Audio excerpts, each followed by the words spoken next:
الحمد لله رب العالمين والصلاة والسلام على رسوله الأمين وعلى آله وصحبه أجمعين ومن تبعهم بإحسان إلى يوم الدين أما بعد.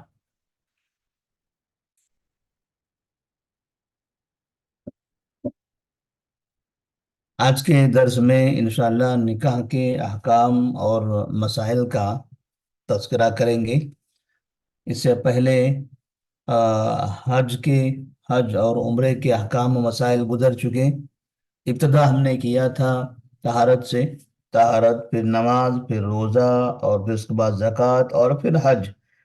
تو اسلام کے ارکان میں سے چار جو ارکان ہیں توحید کے بعد، نماز روزہ زکوٰۃ اور حج، یہ چار ارکان کا تذکرہ یہاں پر ہو گیا، اور نماز سے پہلے طہارت کے مسائل بھی گزر گئے۔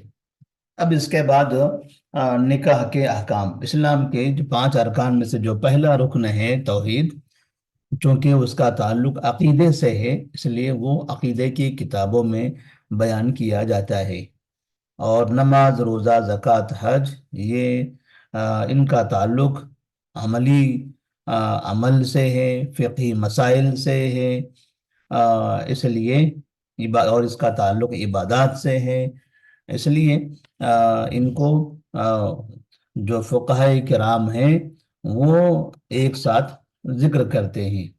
پہلا جو رکن ہے توحید اور رسالت، توحید اور رسالت، تو چونکہ یہ باقی ارکان کی بنیاد توحید اور رسالت پر ہی ہے، باقی جو ارکان ہے نماز ہے، روزہ ہے، زکوٰۃ ہے، حج ہے، تو اس میں یہ چاروں ارکان توحید اور رسالت پر ہی مبنی ہیں، انہی کے مطابق ہے، کیونکہ نماز عبادت ہے، روزہ عبادت ہے، زکوٰۃ عبادت ہے، حج عبادت ہے۔ عبادت کس کی کرنی ہے؟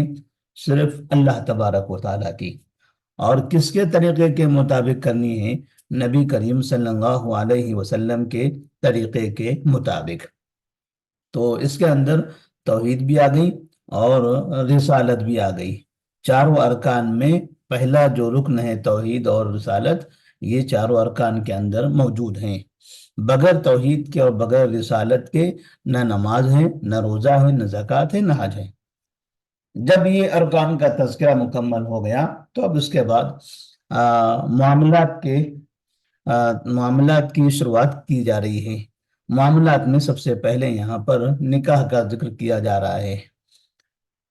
نکاح ایک ایسا عقد اور معاہدہ ہے جس کی وجہ سے مرد اور عورت دونوں ایک دوسرے کے لیے حلال ہو جاتے ہیں۔ نکاح کا حکم، نکاح مشروع ہے اور اللہ تعالیٰ نے اس کا حکم دیا ہے۔ ارشاد باری تعالیٰ ہے فَانْكِحُوا مَا طَابَ لَكُم مِّنَ النِّسَاءِ مَثْنَىٰ وَثُلَاثَ وَرُبَاعَ فَإِنْ خِفْتُمْ أَلَّا تَعْدِلُوا فَوَاحِدَةً أَوْ مَا مَلَكَتْ أَيْمَانُكُمْ۔ وہ نکاح کا حکم اللہ تبارک و تعالیٰ نے قرآن مجید میں دیا ہے۔ تو سورہ نساء آیت نمبر 3 یہاں پر ذکر کی گئی ہے، جو عورتیں تمہیں پسند آئیں تم ان سے نکاح کرو، 2 3 یا 4 اور اگر اندیشہ ہے کہ تم انصاف نہیں کر سکو گے تو ایسی صورت میں ایک ہی عورت کافی ہے، یا جو تمہاری ملکیت میں ہے۔ تو یہ ملکیت پہلے ہوا کرتی تھی، اب نہیں ہے۔ تو اگر آدمی انصاف نہیں کر سکتا ہے 2 3 4 میں، تو ایسی صورت میں اللہ تبارک و تعالیٰ نے فرمایا تب ایک ہی عورت سے نکاح کرنا تمہارے لیے کافی ہے۔ وَأَنْكِحُوا الْأَيَامَ مِنْكُمْ وَالصَّالِحِينَ مِنْ عِبَادِكُمْ وَإِمَائِكُمْ، اور تم میں سے جو بیوہ ہوں ان کا اور اپنے نیک غلاموں اور لونڈیوں کا نکاح کر دیا کرو۔ بیوہ کا بھی نکاح کرو، جو غلام لونڈیاں ہیں ان کا بھی نکاح کر دو، یعنی سب کو نکاح کے دائرے میں، نکاح کے بندھن میں باندھ دو، کیونکہ اس کی وجہ سے انسان کی زندگی بہتر ہوتی ہے اور نسل میں اضافہ ہوتا ہے، اور ساتھ ہی معاشرہ گناہوں سے پاک ہو جاتا ہے۔ نبی کریم صلی اللہ علیہ وسلم نے فرمایا یا معاشر الشباب من استطاع منکم الباءة فلیتزوج فإنه أغض للبصر وأحسن للفرج ومن لم يستطع فعليه بالصوم فإنه له وجاء۔ نوجوانوں، جو تم میں نکاح کی طاقت رکھتا ہے وہ نکاح کر لے، کیونکہ یہ نظر کو زیادہ نیچی رکھنے اور شرمگاہ کی حفاظت کا بہترین ذریعہ ہے۔ لیکن جس کو اس کی طاقت نہ ہو تو وہ روزہ رکھے، اس لیے کہ یہ روزہ اس کے لیے بہترین ڈھال ہے۔ تو نکاح کا ایک مقصد بھی یہاں پر بیان کیا گیا کہ نکاح کی وجہ سے نظریں جھک جاتی ہیں، شرمگاہ کی حفاظت ہوتی ہے۔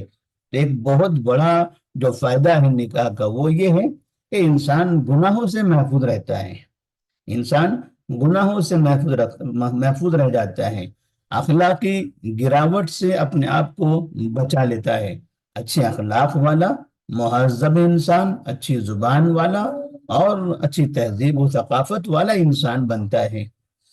اور اگر کسی کے پاس نکاح کی طاقت ہے لیکن اس کے پاس پیسہ نہیں ہے یا اس طرح کے رشتے نہیں ہیں تو فعلیہ بالصوم فإنہ لہ وجاء، تو اس کے لیے ضروری ہے کہ وہ روزہ رکھے، کیونکہ روزہ اس کی طاقت پر کنٹرول کرتا ہے، اس کی شہوت پر کنٹرول کرتا ہے اور اسے ہر طرح کے گناہوں سے محفوظ کر لیتا ہے۔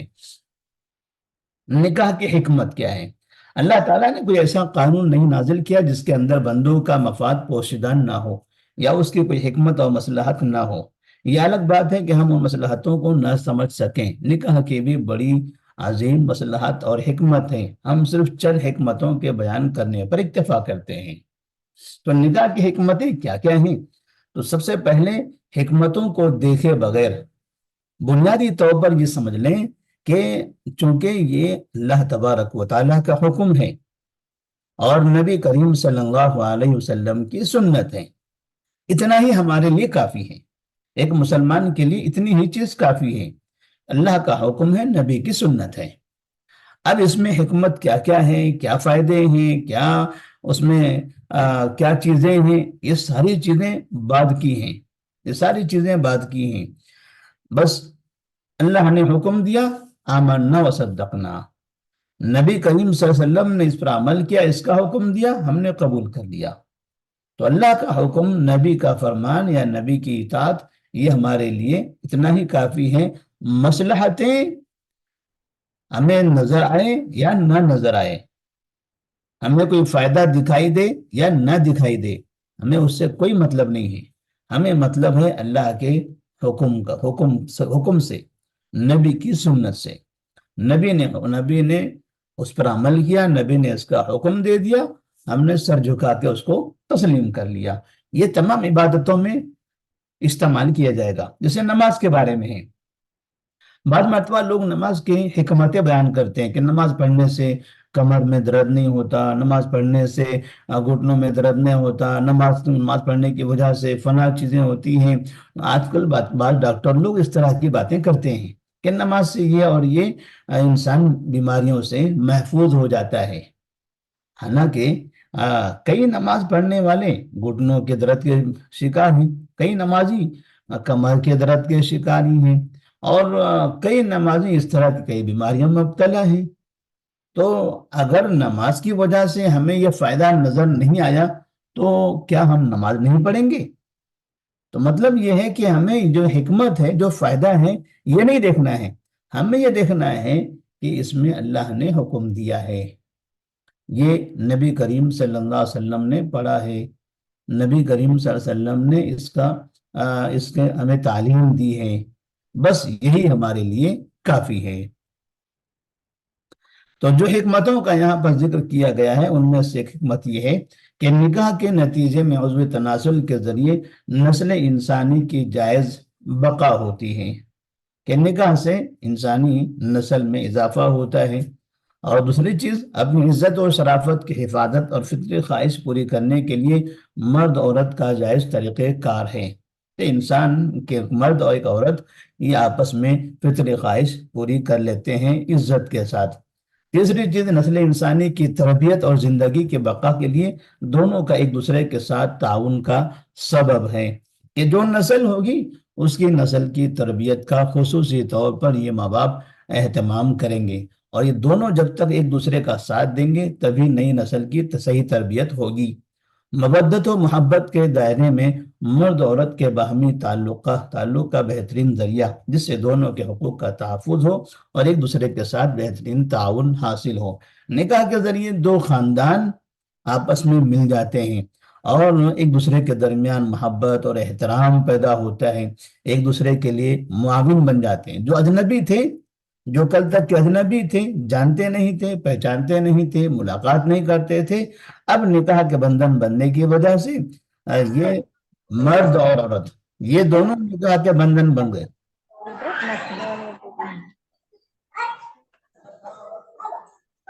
ذرا مائک بند کر دیجیے ان کا۔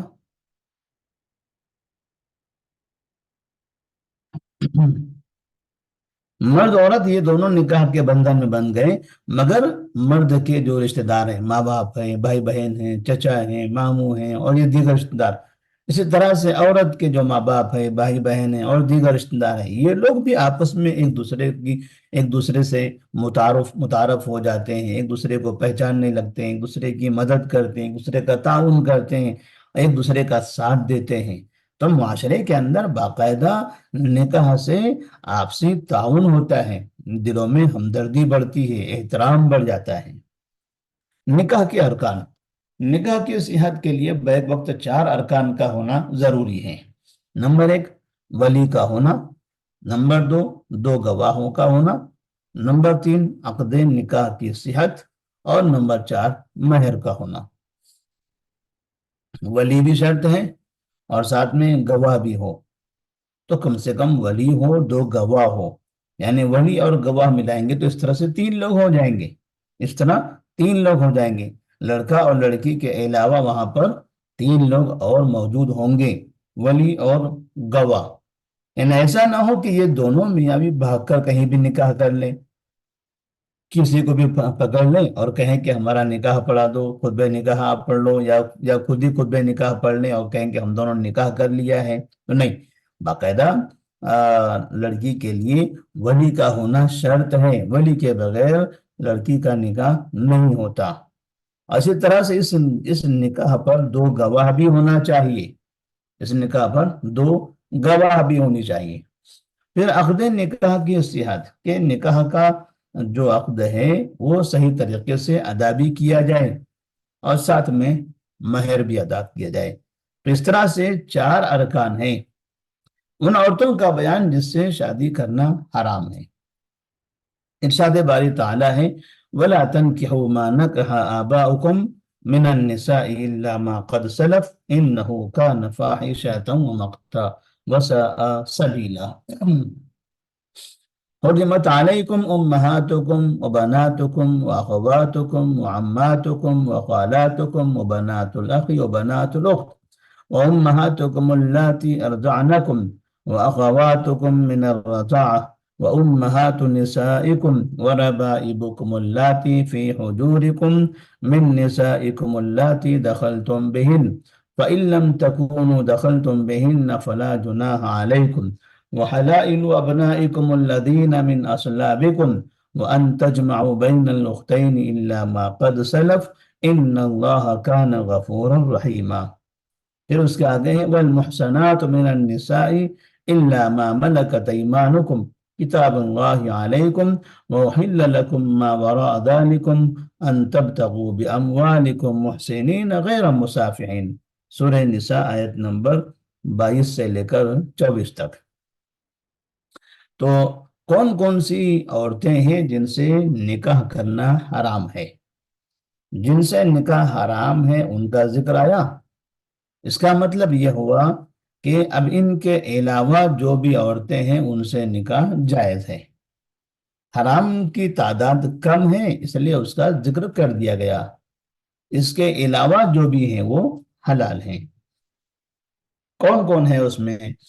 تو ان عورتوں سے نکاح نہ کرو جن سے تمہارے باپ نے نکاح کیا۔ تو سب سے پہلے حرمت علیکم امہاتکم، تمہاری مائیں، تمہاری مائیں۔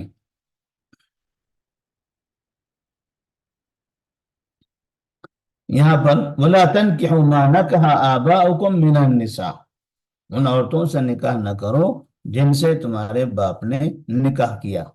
اب باپ نے نکاح کیا تو باپ نے جس عورت سے نکاح کیا ہے یا تو وہ ہماری سگی ماں ہوگی، یا پھر جس کو ہم کہتے ہیں سوتیلی ماں، کہ باپ کی دو بیویاں ہیں، ایک ایک سے ہم پیدا ہوئے اور دوسرے سے دوسرے بچے پیدا ہوئے، تو دونوں بھی مائیں، جو ماں ہے وہ سگی ماں، اس سے بھی نکاح حرام ہے، اور جو دوسری عورت ہے باپ کی، اس سے بھی نکاح حرام ہے۔ تو اللہ نے کہا لا تنکحوا ما نکح آباؤکم من النساء الا ما قد سلف، مگر جو پہلے ہو چکا، یہ عمل بے شک بے حیائی اور غیظ و غضب کا کام ہے اور برا راستہ ہے۔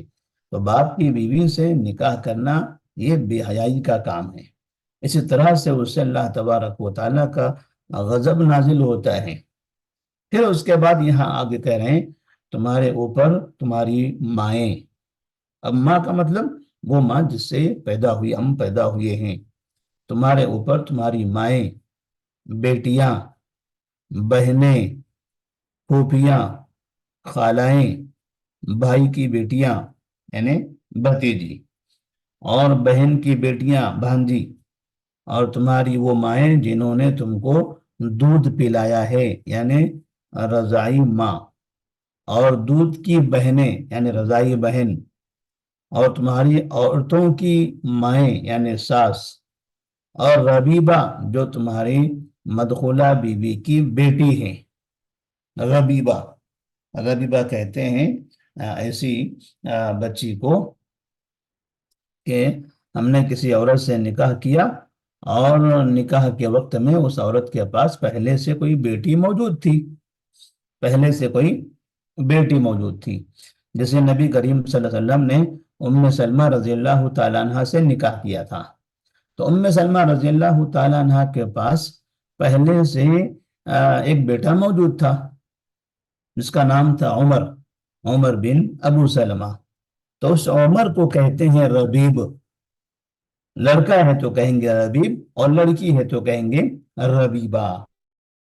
تو یعنی جس عورت سے نکاح ہوا اس کے پاس پہلے سے ایک بیٹی موجود ہے، تو اس بیٹی سے نکاح کرنا بھی جائز نہیں ہے۔ کب؟ جبکہ اس عورت سے جمع کیا گیا ہو اور وہ تمہارے پاس، وہ ربیبہ تمہارے پاس زیر تربیت ہے۔ البتہ اگر تم نے ان عورتوں سے دخول نہیں کیا تو ان کی بیٹی سے نکاح کرنے میں تم پر کچھ گناہ نہیں ہے، یعنی جس عورت سے نکاح کیا اس کے ساتھ اس کی بیٹی بھی تھی، تو عورت سے نکاح کرنے کے بعد اس سے ابھی جمع نہیں ہوا کہ اسے طلاق ہو گئی یا اس نے خلا لے لیا، تو ایسی صورت میں اس کی جو بیٹی ہے اس بیٹی سے نکاح کیا جا سکتا ہے، وہ اس سے نکاح جائز ہے۔ اسی طرح سے تمہارے صلبی بیٹوں کی عورتیں، صلبی بیٹوں کی عورتیں، سگے بیٹے، صلبی یعنی سگے بیٹے، تو تمہارے بیٹے کی عورتیں یعنی بہو سے نکاح بھی حرام ہے، اور دو سگی بہنوں کے درمیان جمع کرنا، دو سگی بہنوں کے درمیان جمع کرنا بھی حرام ہے، یعنی ایک لڑکی سے نکاح ہوا اور اس کے ساتھ ساتھ اس کی سگی بہن سے بھی نکاح کیا، تو اس طرح سے دو سگی بہنیں ایک آدمی کے نکاح میں جمع ہو گئی، تو یہ جائز نہیں ہے، یہ جائز نہیں ہے۔ ہاں البتہ ایک لڑکی سے نکاح کیا، اس کا انتقال ہو گیا، پھر اس کی بہن سے نکاح کیا تو ایسا جائز ہے، جیسا کہ عثمان بن عفان رضی اللہ تعالیٰ عنہ، نبی کریم صلی اللہ علیہ وسلم نے ان کا جو نکاح تھا پہلے رقیہ رضی اللہ تعالیٰ عنہ سے کر دیا تھا۔ جب رقیہ رضی اللہ تعالیٰ عنہ کا انتقال ہو گیا تو بعد میں ام کلثوم رضی اللہ تعالیٰ عنہ سے کر دیا۔ تو عثمان بن عفان رضی اللہ تعالیٰ عنہ کے نکاح میں دو بہنیں تھیں، لیکن دو بہنیں ایک وقت میں نہیں تھی، ایک بہن سے نکاح ہوا، ان کا انتقال ہو گیا، تب دوسری بہن سے نکاح کیا، تو الگ الگ وقت میں نکاح کیا جا سکتا ہے دو سگی بہنوں سے، مگر ایک وقت میں ان کو جمع نہیں کیا جا سکتا۔ یا ایک بہن سے نکاح کیا، اس کو طلاق ہو گئی، پھر دوسری بہن سے نکاح کیا تو بھی جائز ہے۔ آخر میں کہ یہ سب تمہارے اوپر حرام ہیں، بے شک اللہ بخشنے والا مہربان ہے۔ نیز فرمایا وَلَا تَنْكِحُوا الْمُشْرِكَاتِ حَتَّى يُؤْمِنَّ وَلَأَمَةٌ مُؤْمِنَةٌ خَيْرٌ مِّن مُّشْرِكَةٍ وَلَوْ أَعْجَبَتْكُمْ وَلَا تُنْكِحُوا الْمُشْرِكِينَ حَتَّى يُؤْمِنُوا۔ مشرکہ عورتوں سے شادی نہ کرو، مشرکہ عورتوں سے نکاح نہ کرو یہاں تک کہ وہ ایمان لے آئیں۔ اب مشرکہ عورت سے مراد یہاں پر کافرہ ہے، اور مومنہ لونڈی مشرکہ عورت سے بہتر ہے۔ بعض لوگوں نے مشرکہ سے عام مشرکہ مراد لیا ہے، تو عام مشرکہ اگر ہم کہیں گے تو ایسی صورت میں وہ کافر بھی ہوں گے اور وہ مسلمان بھی، جو مسلمان شرک کرتے ہیں۔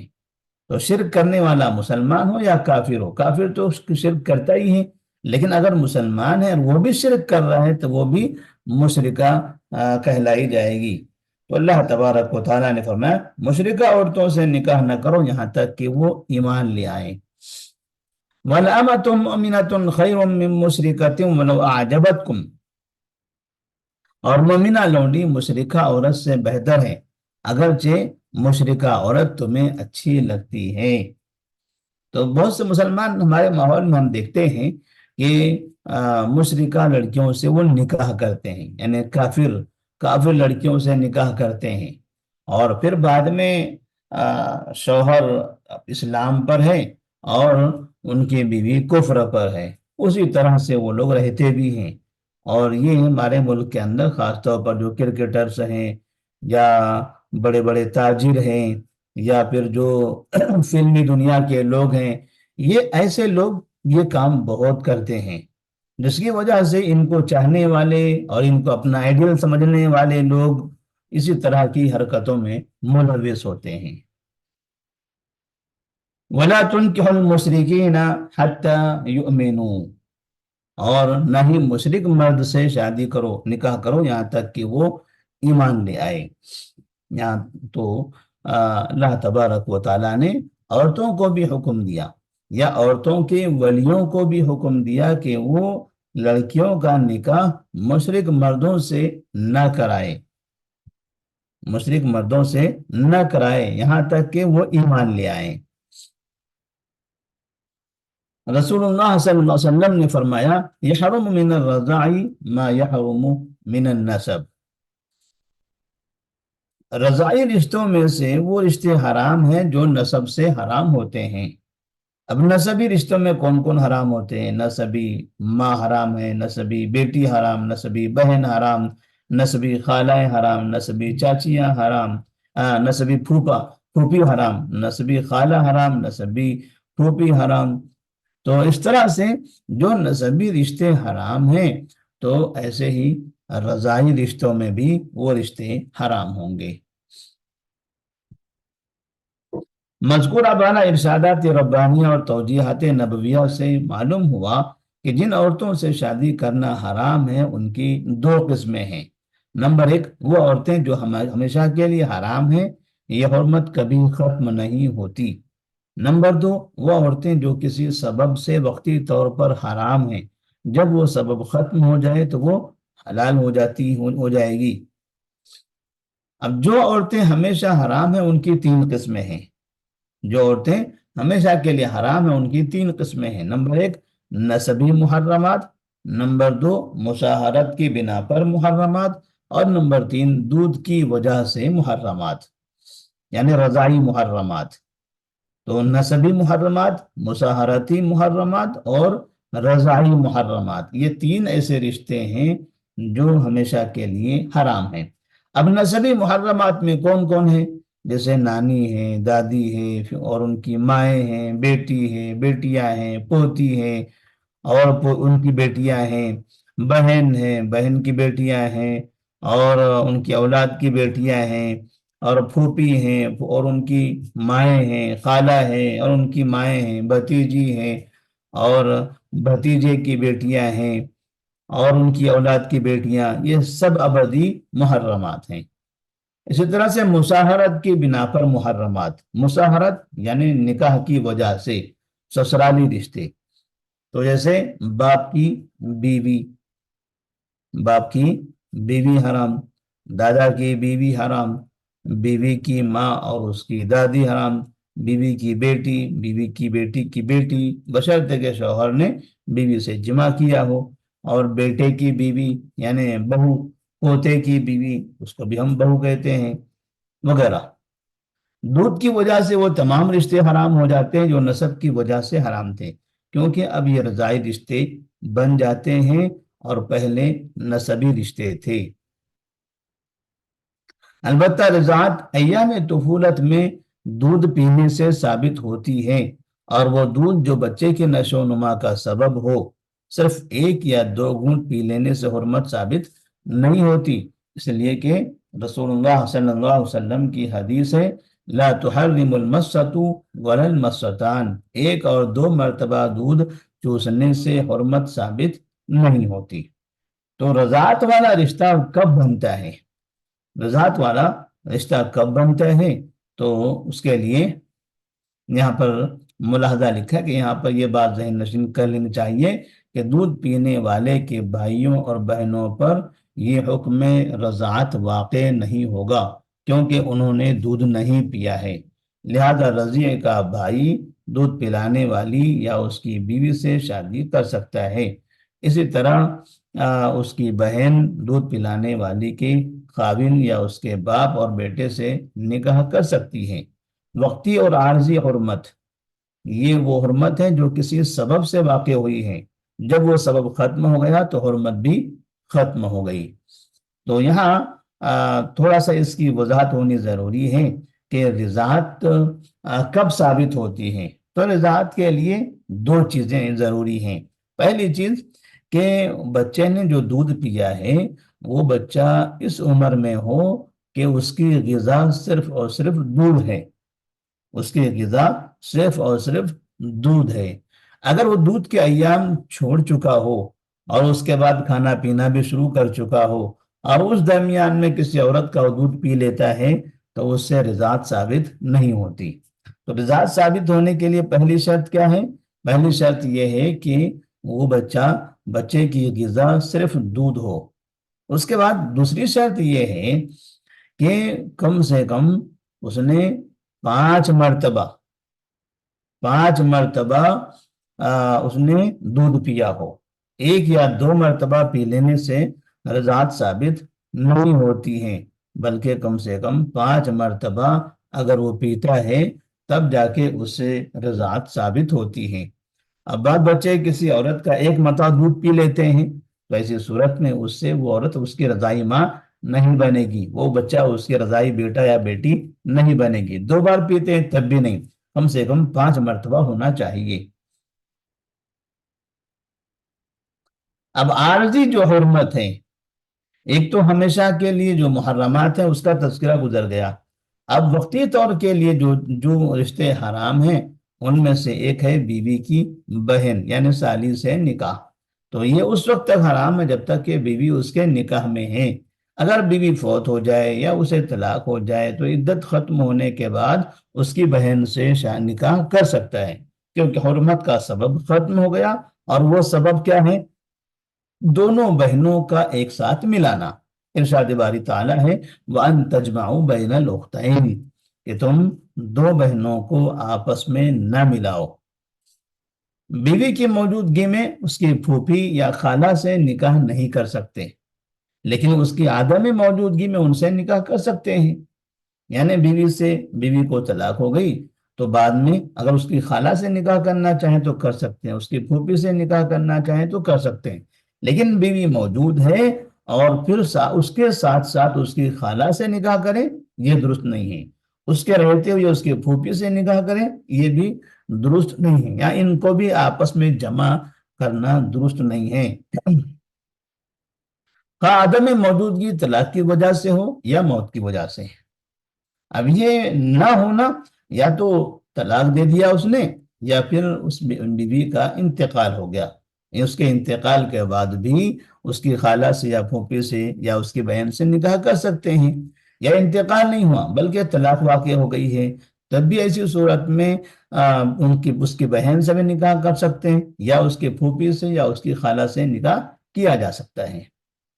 ابو ہریرہ رضی اللہ تعالیٰ عنہ فرماتے ہیں کہ نہا رسول اللہ صلی اللہ علیہ وسلم ان تنکح المرأة علی عمتها او خالتها، کہ رسول اللہ صلی اللہ علیہ وسلم نے منع فرمایا کہ عورت کا نکاح اس کی پھوپھی یا خالہ پر کیا جائے، پھوپھی یا خالہ پر کیا جائے۔ یعنی ایک عورت سے نکاح ہوا تو اس کے پھوپھی سے اس کے ساتھ میں نکاح نہیں کر سکتے، یا پھر اس کی پھوپھی سے نکاح کیا تو اب یہ پھوپھی، اب یہ لڑکی کون ہوگی؟ یہ اس کی بھتیجی ہوگی، یہ اس کی بھتیجی ہوگی۔ تو پھوپھی سے نکاح کرنے کے بعد اس کی بھتیجی سے نکاح نہیں کر سکتے۔ اسی طرح سے خالہ سے نکاح کرنے کے بعد اس کی بھانجی سے نکاح نہیں کر سکتے۔ شادی شدہ عورت کا نکاح دوسری جگہ نہیں ہو سکتا جب تک کہ پہلا نکاح قائم ہو، یعنی عورت کا دوسرا نکاح درست نہیں ہے جب وہ پہلے شوہر کسی شوہر کی نکاح میں ہو، تو شوہر کے نکاح میں ہوتے ہوئے اس کا دوسرا نکاح درست نہیں ہوگا۔ البتہ آدمی کے لیے یہ جائز ہے کہ آدمی کسی شادی شدہ ہوتے ہوئے بھی اس کے پاس اس کی بیوی ہوتے ہوئے بھی وہ دوسری عورت سے نکاح کر سکتا ہے، لیکن عورت کو اس کی اجازت نہیں ہے۔ عدت گزارنے والی عورت کا نکاح عدت کے اندر نہیں ہو سکتا، حتیٰ کہ پیغام بھی دینا صحیح نہیں ہے۔ جو عدت ختم ہو جائے تو شادی کر سکتے ہیں۔ تو یہ وقتی طور کے لیے دوران عدت نکاح کرنا منع ہے، عدت گزر جانے کے بعد اس کے لیے نکاح کرنا درست ہے۔ مطلقہ عورت جس کو 3 طلاقیں ہو گئی ہوں، اب وہ پہلے شوہر سے نکاح نہیں کر سکتی الا ہے کہ دوسرے آدمی سے نکاح کرے۔ اگر وہ بھی اسے طلاق دے دے تو ایسی صورت میں پہلے شوہر کے لیے حلال ہو جائے گی۔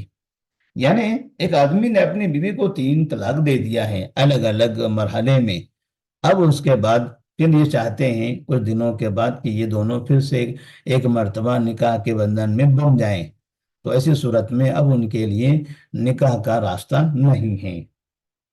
اب اگر ان کو نکاح کرنا ہے تو ایک ہی شکل میں ہو سکتا ہے کہ جب یہ عورت کا نکاح کسی اور جگہ ہو جائے، اس عورت کا نکاح کسی اور جگہ ہو جائے، پھر وہ آدمی اپنی مرضی سے کبھی زندگی میں طلاق دے دے، تب اس کے بعد یہ عورت اپنے پہلے شوہر سے نکاح کر سکتی ہے، ورنہ نہیں کر سکتی۔ اب یہاں پر عام طور پر جو مسئلہ آتا ہے حلالی کا، جو دیوبندی مسلک ہے اور بریلوی مسلک ہے، اس مسلک کے اندر باقاعدہ یہاں پر حلالی کا رواج بہت زیادہ ہے کہ جب آدمی ایک وقت میں 3 طلاق دے دیتا ہے تو مفتی صاحب فتویٰ دے دیتے ہیں کہ 3 طلاق واقع ہو گئی۔ اب یہ میاں بیوی روتے ہیں کہ اب ہمارا کیا ہوگا، ہمارے بچے ہیں، ہمارا گھر ہے، ہمارا فلاں ہے، بدنام ہو جائیں گے، فلاں ہو جائیں گے، برباد ہو جائیں گے۔ تو مفتی صاحب کہتے ہیں کہ چلو پھر حلالہ کرا لو۔ تو اس میں حلالے کا جو رواج پڑا ہوا ہے، جو آج کل ہماری سرکار کی نگاہ میں بھی ہے، ہماری عدالتوں کے نگاہ میں بھی ہے، اور جو میڈیا والے ہیں ان کی نگاہ میں بھی یہ چیزیں آ چکی ہیں، لیکن پھر بھی یہ مسلک والے، حنفی مسلک کے جو علماء ہیں وہ ابھی بھی حلالے کے فتوے دیتے ہیں، حالانکہ حلالہ یہ حرام کام ہے، یہ حرام کام ہے، ملعون کام ہے۔ حلالہ ملعون چیز ہے اور عورت کو ذلیل کرنا ہے، لیکن اس کے باوجود بھی اس کے فتوے دیے جا رہے ہیں، جس کی وجہ سے بعض مرتبہ میڈیا والے اس گندگی کا تذکرہ کرتے ہیں، اسلام کو بدنام کرتے ہیں۔ وہ سمجھتے ہیں کہ اسلام میں یہ چیزیں ہیں، حالانکہ اسلام میں نہیں ہے، وہ حنفی مسلک میں ہے۔ حنفی مسلک اور اسلام دونوں میں فرق ہے۔ بعض چیزیں حنفی مسلک کے اندر ایسی داخل ہو چکی ہیں جو غیر اسلامی ہیں، اس کا اسلام سے کوئی تعلق نہیں ہے۔ تو اس طرح سے یعنی 1 گھنٹے کے لیے یا 1 رات کے لیے، 1 دن کے لیے جو حلالہ کرانے کا طریقہ حنفی مسلک میں ہے، یہ اسلام میں نہیں ہے، اسلام کا اس سے کوئی تعلق نہیں ہے۔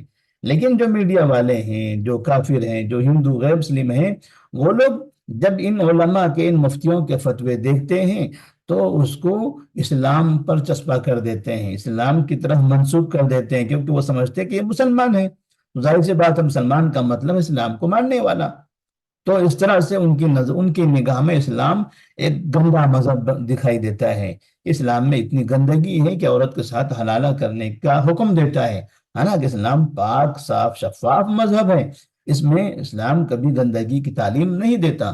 یہ جو گندگی ہے یہ حنفی مسلک میں آئی ہوئی ہے، اور اس کے ذمہ دار وہی لوگ ہیں۔ تو حلالہ ملعون ہے، حرام چیز ہے، اور وہ طریقے اس طریقے سے یہ نکاح درست بھی نہیں ہے۔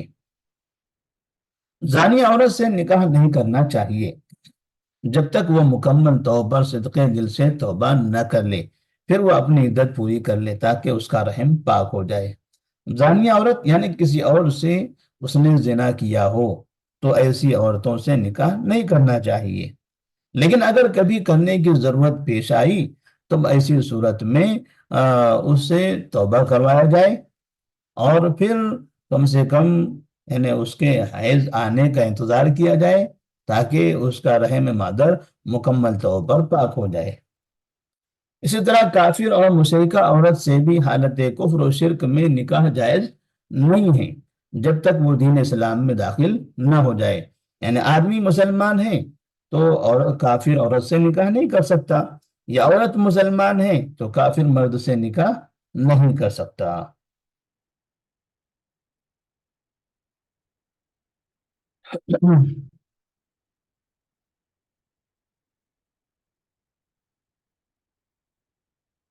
اب یہاں سے نکاح سے متعلق جو بنیادی باتیں ہیں، پیغام دینا وغیرہ، اور پیغام کیسے کیسے دینا چاہیے، کیا طریقہ ہوتا ہے اس میں، اور پھر پیغام میں کیا چیزیں دیکھی جاتی ہیں، پھر کفو کا جو مسئلہ ہے، برابری کا مسئلہ، یہ ایسے کچھ مسائل کا آگے تذکر آ رہا ہے۔ اس کے بعد مہر کے احکام ہیں، تو ہم کم سے کم یہاں یہ پیغام سے متعلق پڑھ لیتے ہیں، مہر کا تذکرہ انشاءاللہ بعد میں کریں گے۔ تو یہ بنیادی چیزیں ہیں پیغام دینا۔ تو کہتے ہیں شادی ایک مقدس اور پاکیزہ رشتہ ہے، اس پر پرکیف انسانی زندگی کی بقا کا انحصار ہے، اس لیے شادی سے پہلے شادی کا پیغام دینا مشروع ہے تاکہ دونوں ایک دوسرے کو دیکھ سکیں۔ اس سے یا تو دونوں کے دلوں میں ایک دوسرے کے لیے محبت پیدا ہو جائے گی یا نفرت، اسی چاہت یا عدم چاہت پر شادی کا انحصار ہوگا۔ کہ نکاح سے پہلے پیغام کا باقاعدہ اہتمام ہوتا ہے۔ وہ پیغام کیا ہوتا ہے کہ لڑکی کے گھر والے لڑکے کے گھر والوں کے پاس پہنچتے ہیں اور ان سے خواہش ظاہر کرتے ہیں کہ ہم اپنی بیٹی آپ کے فلاں بیٹے کے نکاح میں دینا چاہتے ہیں، اگر آپ مناسب سمجھتے ہیں تو ہاں کہیے، نہیں تو نہ کہہ دیجئے۔ ایسے ہی کبھی لڑکے کے والدین یا ان کے رشتہ دار لڑکی کے گھر والوں تک پہنچ جاتے ہیں کہ ہم اپنے بیٹے کا نکاح آپ کی بیٹی سے کرنا چاہتے ہیں، اگر آپ کو منظور ہے تو ٹھیک، نہیں ہے تو کوئی مسئلہ نہیں ہے۔ تو اس طرح دونوں میں سے کوئی نہ کوئی یہ پہل کرتا ہے، یا دونوں پہل نہیں کرتے، کوئی تیسرا ان دونوں کے درمیان میں آتا ہے اور وہ ان دونوں سے کہتا ہے کہ آپ اپنی بیٹی کا نکاح ان کے بیٹے سے کرا دیجئے۔ تو کوئی تیسرا آدمی ان دونوں کے درمیان میں کام کرتا ہے۔ تو سارے طریقے اس میں جائز ہیں، لڑکی کی طرف والے پیغام دیں یا لڑکے کے رشتہ دار پیغام دیں، یا ان دونوں میں سے کوئی پیغام نہ دے بلکہ باہر سے کوئی تیسرا ان دونوں تک اپنی بات پہنچا دے اور ان دونوں کو پیغام دے دے، تو یہ طریقہ بھی جائز ہے۔ یا لڑکا لڑکی بھی ایک دوسرے کو پیغام دے دے، اور یہ پیغام کے ذریعے ان کے جو والدین ہیں ان تک یہ بات پہنچا دے، تو یہ بھی درست ہے۔ لڑکا بھی اگر کہہ دے لڑکی کے ماں باپ سے تو بھی درست ہے، یا لڑکی کہہ دے لڑکی کے ماں باپ سے تو بھی درست ہے۔ تو یعنی دونوں ایک دوسرے کی دینداری کو، ایک دوسرے کے ساتھ رہنے میں خیر سمجھتے ہیں، تو اس طرح سے پیغام دیے جا سکتے ہیں۔ پیغام دینے کے بعد یا پیغام کے بعد کچھ دنوں کا وقفہ ہوتا ہے کہ کچھ بات چیت ہوتی ہے، حالات کا جائزہ لیا جاتا ہے، تعلیم سے متعلق اور اخلاق و عادات سے متعلق بات کی جاتی ہے، یہ ساری کیفیتیں معلوم کی جاتی ہیں۔ جب معلومات کا جب سلسلہ چلتا ہے تو اس سلسلے میں بعض مرتبہ کچھ صحیح معلومات ملتی ہیں، ایسی معلومات ملتی ہے کہ اس سے دونوں راضی ہو جاتے ہیں، یا کبھی ایسی معلومات اس میں آ جاتی ہے کہ جس کی بنا پر وہ ایک دوسرے سے نکاح کے لیے تیار نہیں ہوتے، کہ ظاہراً تو ایسی چیزیں نہیں تھی، لیکن اندر کچھ ایسی ایسی برائیاں ہیں، ایسی خرابیاں ہیں، اور یہ ناکامیاں ہیں، اور اس کی وجہ سے ہمارا رشتہ مناسب نہیں جمے گا۔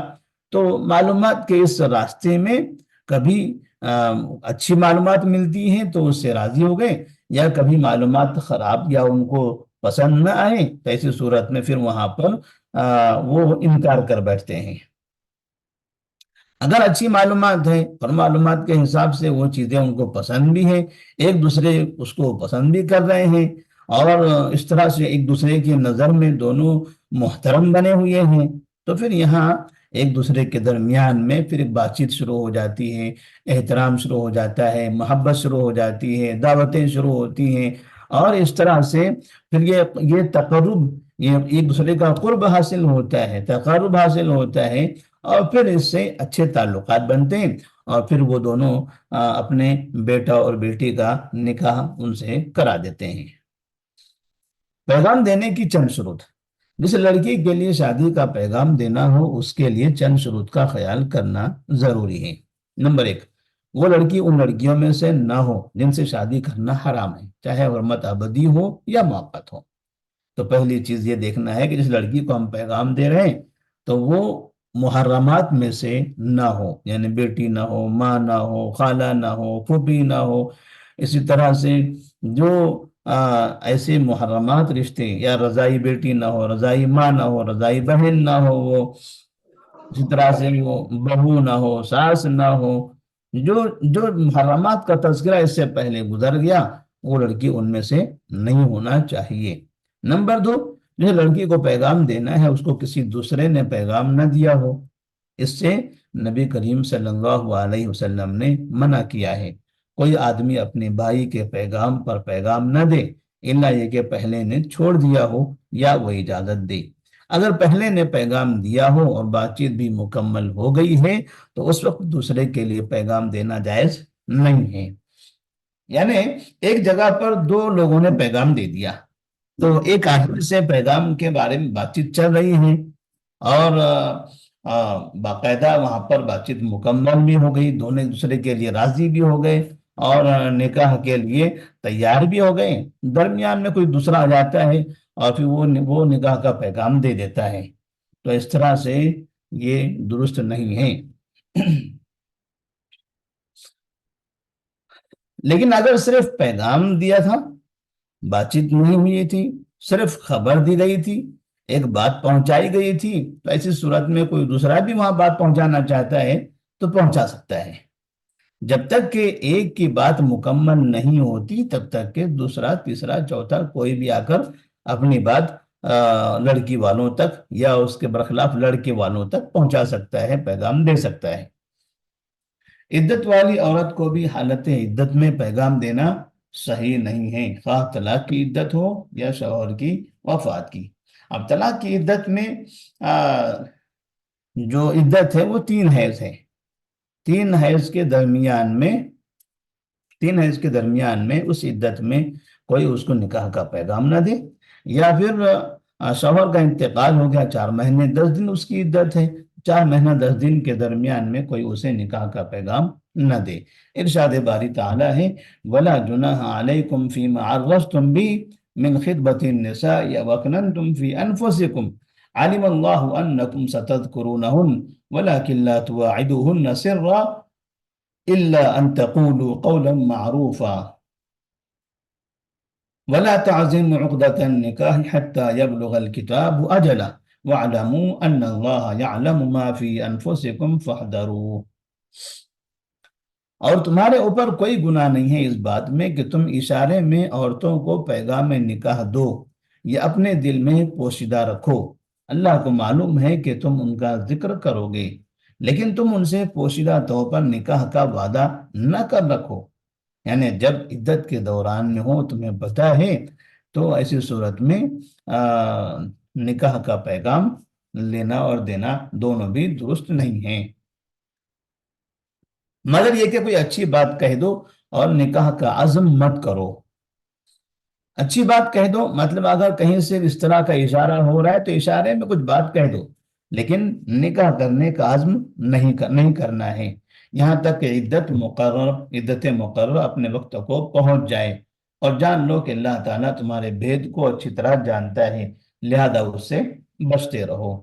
تو دوران عدت چاہے وہ حمل کی عدت ہو، یا پھر اسی طرح سے شوہر کی وفات کی عدت ہو، یا طلاق کی عدت ہو، یا پھر خلا کی عدت ہو، ان عدتوں میں نکاح کا پیغام دینا اور لینا دونوں بھی درست نہیں ہیں۔